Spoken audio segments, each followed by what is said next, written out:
ಭಾರತದ ಪ್ರಜೆಯಾದ ನಾವು ಭಾರತವನ್ನು ಸಾರ್ವಭೌಮ ಸಮಾಜವಾದಿ ಜಾತ್ಯತೀತ ಪ್ರಜಾಸತ್ತಾತ್ಮಕ ಗಣರಾಜ್ಯವನ್ನಾಗಿ ರೂಪಿಸುವುದಕ್ಕಾಗಿ ಭಾರತದ ಎಲ್ಲ ಪ್ರಜೆಗಳಿಗೆ ಸಾಮಾಜಿಕ, ಆರ್ಥಿಕ ಮತ್ತು ರಾಜಕೀಯ ನ್ಯಾಯವನ್ನು ವಿಚಾರ, ಅಭಿವ್ಯಕ್ತಿ, ನಂಬಿಕೆ, ಧರ್ಮ ಮತ್ತು ಅವಕಾಶಗಳ ಸಮಾನತೆಯನ್ನು ದೊರೆಯುವಂತೆ ಮಾಡುವುದಕ್ಕಾಗಿ ದೇಶದ ಏಕತೆ ಮತ್ತು ಸಮಗ್ರತೆಗಾಗಿ ಎಲ್ಲರಲ್ಲಿ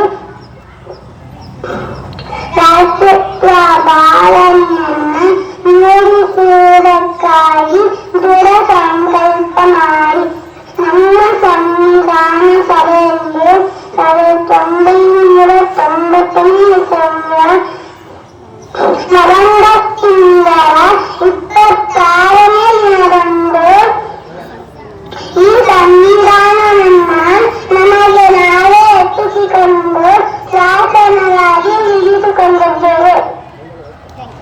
ಥ್ಯಾಂಕ್ ಯು.